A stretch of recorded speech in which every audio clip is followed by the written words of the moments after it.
Hey everybody.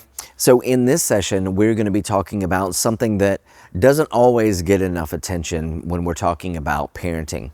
And that is what happens after correction. And you know that moment when the consequence is over, and so maybe they've sat on their bed for 30 minutes or had to do an extra chore or whatever consequence has been given. Now it's over, and they're just maybe sitting there, and they could be angry, they could be embarrassed, or maybe just distant. And so the question is, what do you do at that point? And so we have to understand that discipline is not actually finished until the relationship is restored.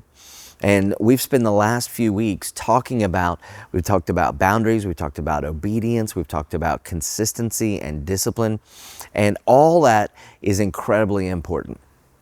However, if we leave out reconnection, we risk raising children that behave better, but they feel emotionally alone.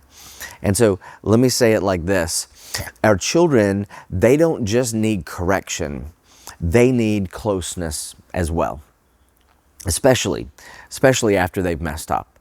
And so we have to make sure that we don't just give them the consequences and then walk away and then just think, well, hopefully they got it. Hopefully they'll behave. And maybe they will from now on. But once again, we don't want to just train their behavior. We want to actually train their hearts. And we want them to know in their hearts that we love them even when they have to be disciplined, even when they have to be corrected. And we also want them to know that they're safe even after failure. They need to know that you are still for them, that you're still in their corner. We want to parent our children the way that our Heavenly Father parents us. And so God, He doesn't just want us to fear messing up. He actually wants us to know that we can come to Him when we do mess up. And we don't want to just raise kids who fear messing up.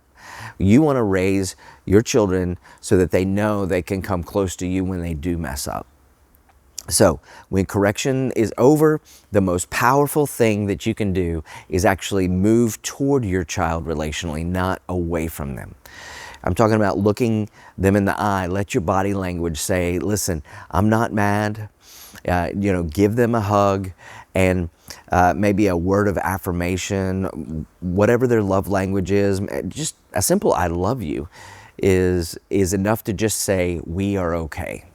Because if we don't restore the relationship, the correction starts to feel like rejection. And that's not how God parents us, and that's not how we want to parent our children. God corrects, God disciplines, but then He draws close to us in those moments where we failed. He reminds us who we are, and He covers us in grace. And that's what our children need from us as well. They need our love, and our love should be louder than the correction. So when you discipline, when they mess up and you have to correct them, let grace have the last word, because that's what you would want. That's what I would want. And listen, sometimes you're going to be the one who messes up as well. And you're going to make mistakes. You're going to mess this up at times.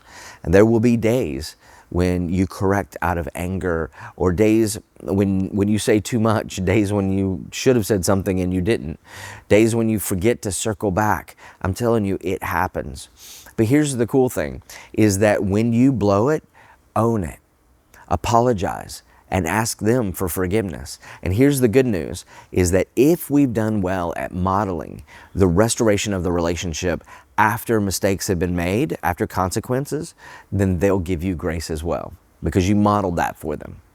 And you can still restore the relationship by taking responsibility for your part. Just a simple, like, hey bud, I'm sorry, I lost my temper. I'm sorry for how I said that. And then just ask, will you forgive me? And that can go a long way. That kind of humility, it doesn't make you weak as a parent. It actually makes you trustworthy as a parent. So after you correct your children, just pause, take a moment, check your heart, And then at that point, you can take a step toward them to make sure they know the relationship is still good. Give a hug, say the words, reconnect with them.